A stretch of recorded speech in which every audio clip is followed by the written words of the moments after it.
बिस्मिल्लाहिर्रहमानिर्रहीम अस्सलाम वालेकुम and you are watching doctor Nisar Ahmad YouTube channel. सबसे पहले मैं अपने गाइस का बहुत शुक्रगुजार हूँ कि वो मेरे वीडियोस को पसंद करते हैं और बहुत सारे वीडियोस के ऊपर कमेंट भी करते हैं।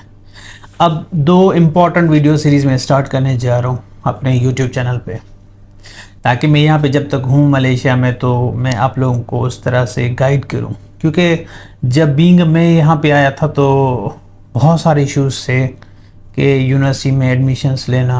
हालांकि मैं यहाँ पे पीएचडी नहीं, क्योंकि I am also already A PhD, तो मैं यहाँ पे एज अ पोस्ट डॉक्टरेट के लिए आया था पोस्ट पीएचडी के हवाले से। तो बहरहाल एज अ न्यू बंदा जो है वो किसी को पता नहीं होता यूनिवर्सिटीज़ के बारे में।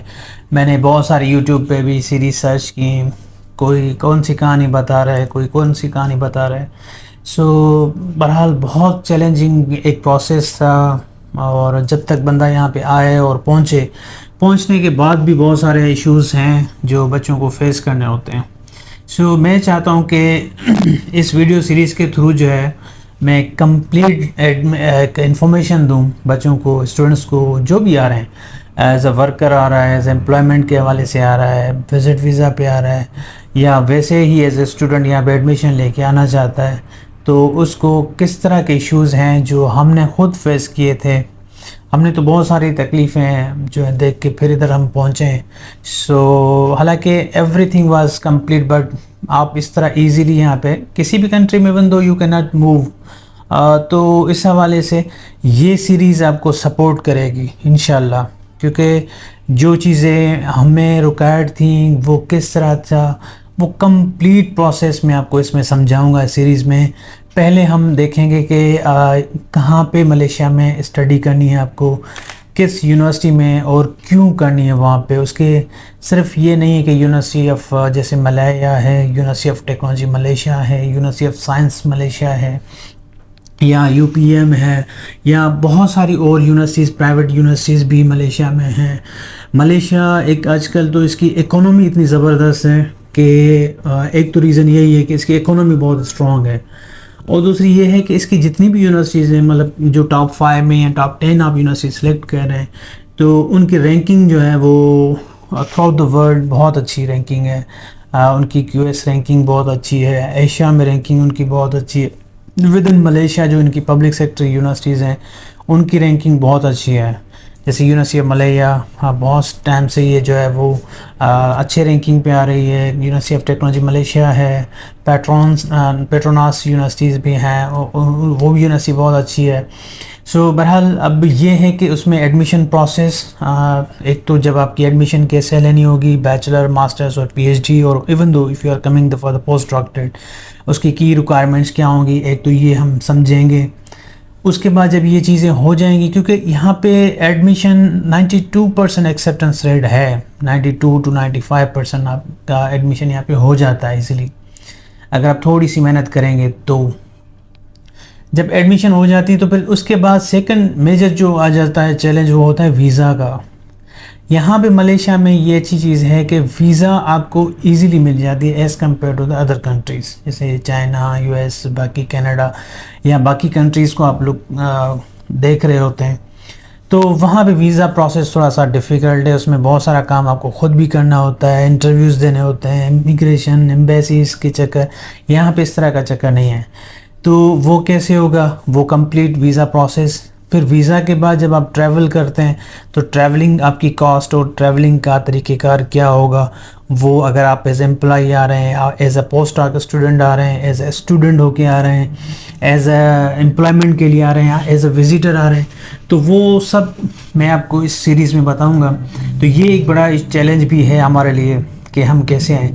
जब यहाँ पे बंदा आ जाता है तो उसके बाद फिर अगर आप एज अ स्टूडेंट हैं तो फिर आपको जो है यहाँ पे रहने का इशू, कि आप कहाँ पे रहेंगे, इसकी एकोमोडेशन जो है वो कहाँ पे आपको लेनी है, और उसकी एक्सपेंसेस क्या होंगे। अब आई डोंट नो कि there are different places you can see, but उसकी एक जो चार्जेस होती हैं वो कितनी होती हैं, एडवांस रेट कितना होता है, पर मंथ आपको कितना देना होता है।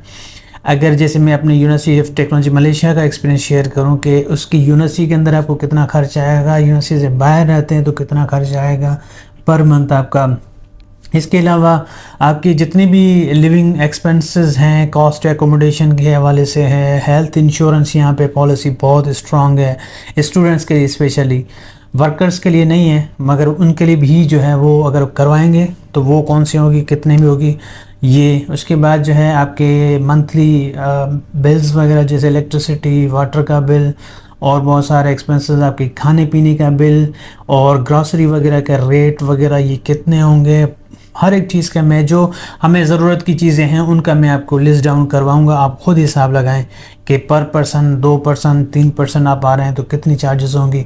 तो ये हर एक चीज़ जो है जब ये आप रहते हैं तो उसके बाद फिर आपकी ट्रांसपोर्टेशन के हवाले से कहीं पे आप घूमने जाते हैं, फिरने जाते हैं, आप टूर प्लान करते हैं तो उसके हवाले से मैं पूरा आपको एक्सपेंसेस का बताऊंगा कि आप पूरे मलेशिया में कहाँ पे भी कितना जाएंगे, कितना ख़र्चा होगा, कितनी जो है आपको अमाउंट चाहिए। तो ये पूरी डिटेल्स जो है आपको इस सीरीज़ में इंशाल्लाह मिलेगी और ये सीरीज़ में इधर ही बैठ के बनाऊंगा इंशाल्लाह आपके लिए। इसके अलावा बाकी जो जो चीज़ें आपको रिक्वायर्ड हैं, जैसे यहाँ पे मलेशिया में इसलिए भी मैं सजेस्ट करता हूँ क्योंकि यहाँ पे आप डिग्री जब कर लेते हैं ना तो आपके चांसेस बढ़ जाते हैं। आप किसी भी गल्फ़ कंट्री में इजीली मूव हो सकते हैं, आप किसी भी फॉरेन यूनिवर्सिटी में इजीली जो है अपना कोर्स शिफ्ट करवा सकते हैं, आप पीएचडी ले सकते हैं, वहाँ पे पोस्ट डॉक्टरेट कर सकते हैं, क्योंकि ये पहले से टॉप रैंकिंग में जब आप यहाँ पे आएंगे तो ये फिर और ज़्यादा टॉप रैंकिंग में आप किसी भी यूनिवर्सिटी में जाएंगे। मगर आप लोकली वहीं पर हैं तो फिर it's very difficult. So Pakistan से, इंडिया से, बांग्लादेश से, सऊदी से, ओमान से, there are 150 countries students are actually है यहाँ पे पढ़ रहे हैं इंटरनेशनल। यहाँ पे इंटरनेशनल आपको एक्सपोजर मिलेगा, सोशल नेटवर्किंग होगी, बहुत अच्छी क्लासेस हैं और बहुत अच्छा एनवायरनमेंट है। बहुत सारे आपको कल्चरल डाइवर्सिटी को मिलेगी। यहाँ पे आपको अरबियन मिलेंगे, इंडोनेशियन मिलेंगे, मलय मिलेंगे, चाइनीज़ मिलेंगे। तो मतलब ये भी एक लर्निंग है ना, आप सीख रहे होते हैं। आपको यहाँ पे इनके जब हम पाकिस्तान से, इंडिया से मूव होकर यहाँ पे आते हैं तो वहाँ पे कल्चर कुछ डिफरेंट है। वहाँ पे उनकी इकोनॉमी इतनी अच्छी नहीं है, वहाँ पे इतना इन्वायरमेंट, स्ट्रक्चर, यहाँ पे हर एक चीज़ बहुत डेवलप्ड है। तो ये रीज़न्स हैं कि यहाँ पे लाइफ स्टाइल जो है वो बहुत अच्छा है, स्टूडेंट का भी बिंदु बहुत अच्छा है। उसके बाद जो एक और चीज़ होती है कि यहाँ पे मैं आपको बताऊँ कि यहाँ पे आपको स्कॉलरशिप जो है मलेशिया में नहीं मिलेगी। बहुत सारे एजेंट्स कहते हैं कि यार स्कॉलरशिप मिल जाएगी ये वो, मगर इस तरह नहीं है। आपको स्कॉलरशिप पहले या तो लेके आएँ, वो भी तरीका बताऊंगा कि कौन से स्कॉलरशिप्स हैं, सिलेक्टेड स्कॉलरशिप्स हैं। यहाँ पे जो बच्चे इनके अपनी यूनिवर्सिटी में पढ़ते हैं वो खुद अपनी सेल्फ जो है वो पे करते हैं, पब्लिक सेक्टर यूनिवर्सिटीज़ को प्रेफर करते हैं। सो यहाँ पे थोड़ा बहुत फंड्स हैं, तो वो कैसे मिलेंगे, टीचर्स के पास कौन से होंगे, आप कौन से फ़ंड्स लोगे, मलेशियन गवर्नमेंट आपको कौन से फ़ंड्स देंगी, आप अपनी कंट्री से कौन से फ़ंड्स लेके आओगे और यहाँ पे आओगे अगर आप काम करोगे तो किस तरह का वर्क और कितने घंटे और कितने दिन जो है कौन से दिनों में आप जो है काम कर सकते हो, ये पूरी डिटेल जो है मैं आपको दूंगा। बहुत सारे बच्चे ऐसे हैं जो यहाँ पे काम भी करते हैं एज ए स्टूडेंट, मगर उनकी टाइमिंग डिफरेंट होगी, तो वो भी तरीक़ेकार मैं बताऊंगा कि आप वो कौन सा काम और कैसे करेंगे। तो ये भी इंशाल्लाह मैं आपको कंप्लीट अपनी इस वीडियो सीरीज़ के अंदर बताऊंगा इंशाल्लाह। सो ये सारी चीज़ें आप नोट कर लें कि ये इंशाल्लाह पूरा प्रोसेस मैं आपको 1 बाय 1 अपने वीडियो सीरीज़ में बताऊँगा। और इसके अलावा कुछ और चीज़ रह गई हो तो वो काइंडली आप मैसेज में लिख दें, ताकि वो चीज़ें भी मैं आपको समझाऊं कि यार ये इस तरह हैं और इस तरह जो है आप इसको करें, ताकि फिर आपकी जो है यहाँ पे एडमिशन हो जाए और आप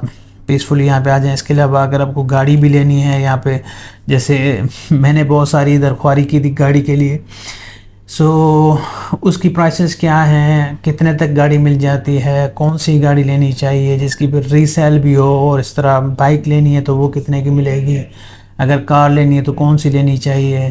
तो ये सारी डिटेल्स आपको इसी वीडियो सीरीज़ में मिलेंगी इंशाल्लाह। सो इस वीडियो सीरीज़ का नाम भी मैं रख रहा हूँ कि एडमिशन या स्टूडेंट लाइफ, इस तरह कोई मैं इसके सीरीज़ का नाम सेलेक्ट करके, या आप लोग सजेस्ट करें अपने कमेंट्स में, तो वही जो इस सीरीज़ का मैं नाम रखूँगा। सो आई होप कि ये सारी चीज़ें आपको सपोर्ट करेंगी इंशाल्लाह। Thank you so much for watching my videos. And अगर आप न्यू हैं और फर्स्ट टाइम आ रहे हैं तो काइंडली सब्सक्राइब भी कर दीजिएगा और press the bell icon so that you can receive my new video series. Thank you so much and अल्लाह हाफिज़। अपना ख्याल रखिएगा। Good bye.